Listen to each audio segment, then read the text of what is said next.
Assalamualaikum warahmatullahi wabarakatuh. Saya Maya Izatul Sofa, NIM T 2018-13-17 dari kelompok 11 akan menjelaskan tentang pengertian metode At-Tanzil dan sejarah metode At-Tanzil. Yang pertama yaitu pengertian metode At-Tanzil. Metode At-Tanzil merupakan metode yang digunakan pembelajaran Al-Quran untuk mencapai tujuan yang diinginkan. Nah, jadi dengan metode At-Tanzil ini sendiri, siswa lebih cepat bisa membaca Al-Quran lengkap dengan menggunakan tajwid, makhraj, dan gharib muslihatnya. Dan untuk menyelesaikan metode At-Tanzil ini sendiri memerlukan waktu kurang lebih dari 6 bulan. Yang kedua yaitu tentang sejarah metode At-Tanzil. Metode At-Tanzil merupakan metode yang sangat praktis yang dicetuskan oleh Ustadz Suroto dari Pamekasan, Madura. Dinamakan metode At-Tanzil ini sendiri karena bersamaan dengan peluncuran buku At-Tanzil di bulan Ramadan yang bersamaan dengan waktu nuzulul Quran.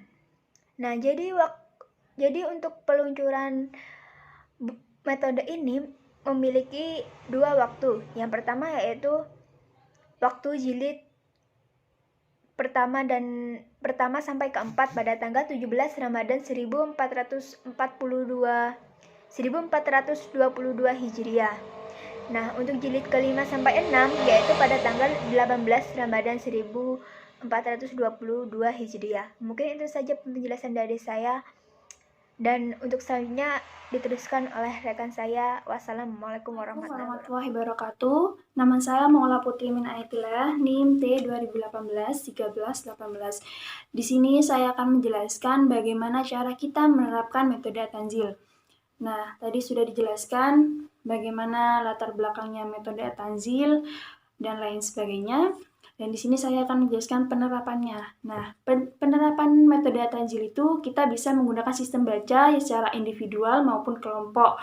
Jadi, kita bisa sharing misalnya kita sebagai guru, kita bisa mengajak siswa satu untuk kayak privat gitu, individual, maupun bersama atau kelompok. Jadi kita bisa mengajak juga kelompok gitu. Seperti kita belajar memberi materi kepada siswa seperti itu.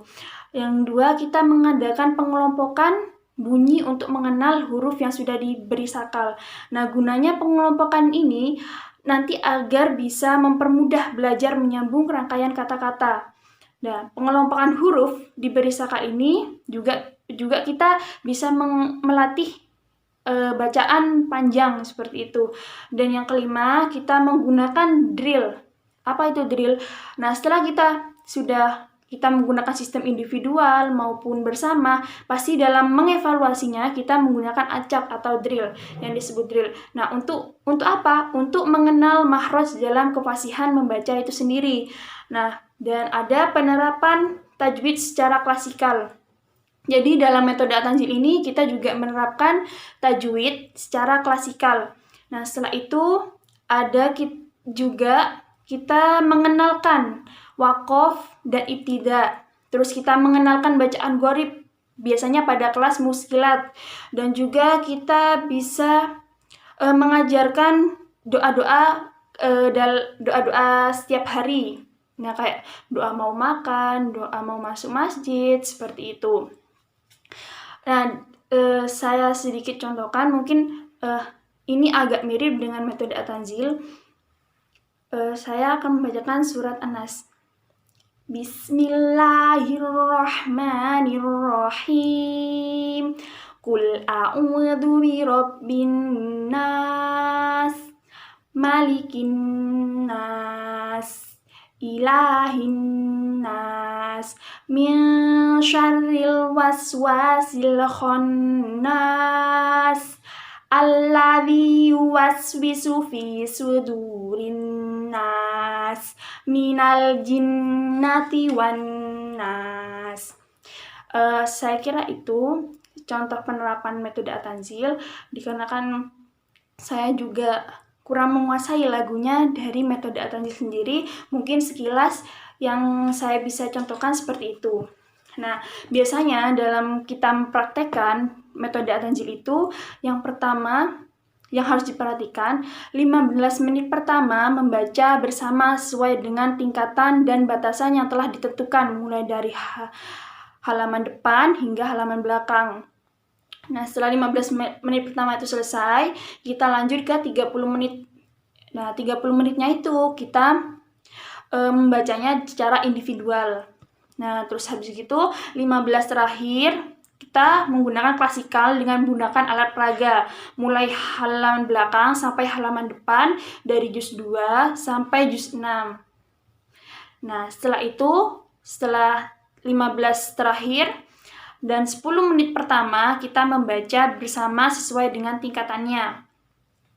Dan 5 menitnya nanti kita akan men-sharingkan pembelajaran tajwid.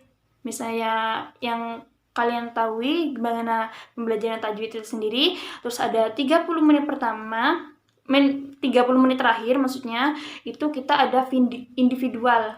Kita jadi mengajarkan apa yang kurang dari anak tersebut gitu. Terus 15 terakhir kita ada praktek klasikal dengan alat peraga.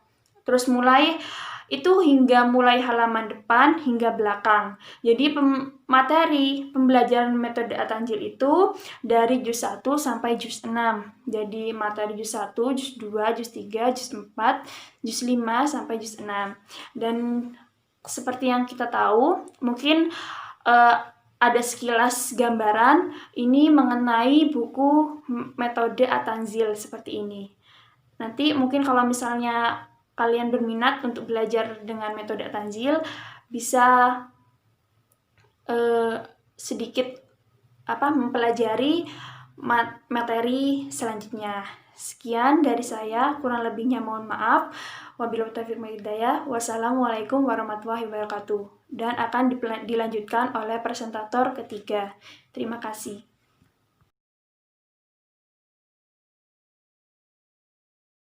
Warahmatullahi wabarakatuh. Saya Putri Amalia Alfianti, NIM T2018-1350. Di sini saya akan menjelaskan mengenai kelebihan dan kekurangan metode At-Tanzil.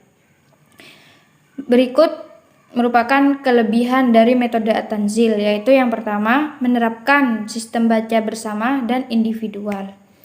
Dalam mengajar menggunakan metode At-Tanzil, anak didik diajar oleh seorang guru secara bersama-sama, serta individual dengan cara baca simak, yaitu satu orang membaca, yang lainnya menirukan, atau juga guru membaca dengan berulang-ulang, kemudian peserta didik menirukannya. Dan dalam pembelajaran individual, tugas guru yaitu mengajari satu persatu peserta didik dengan mencontohkan bacaan Al-Quran, kemudian peserta didik menirukannya. Yang kedua yaitu selain belajar membaca Al-Quran, anak juga diajarkan mengenai doa-doa harian. Dalam At-Tanzil itu ada 6 jilid, dan yang 5 jilid itu tentang materi dari At-Tanzil itu sendiri, dan yang 1 jilid tersebut berisi tentang doa-doa. Yang ketiga yaitu menggunakan media peraga. Media peraga merupakan alat peraga yang digunakan dalam metode At-Tanzil, yang dirancang secara sederhana sehingga dapat memudahkan peserta didik dalam belajar serta memahami bacaan Al-Quran.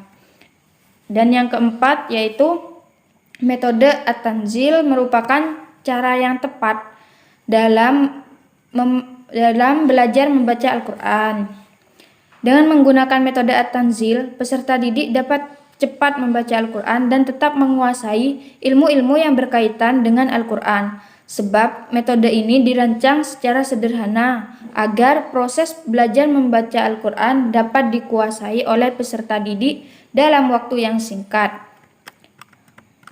Dan di sini juga ada kelemahan metode At-Tanzil, yaitu yang pertama, anak yang tidak lancar membaca Al-Quran akan lulus lama. Karena metode At-Tanzil ini diuji secara individual yang disimak langsung oleh guru. Jadi peserta didik yang sering tidak mengikuti pelajaran akan tertinggal. Oleh sebab itu dapat mempengaruhi lambatnya kelulusan peserta didik. Dan yang kedua yaitu penerapan metode At-Tanzil. Penerapan metode At-Tanzil memerlukan tenaga pendidik yang terlatih. Agar pembelajaran efektif, maka pendidik harus sudah terlatih dengan baik dan memiliki pengalaman serta pemahaman mengenai metode At-Tanzil. Sekian dari saya. Assalamualaikum warahmatullahi wabarakatuh.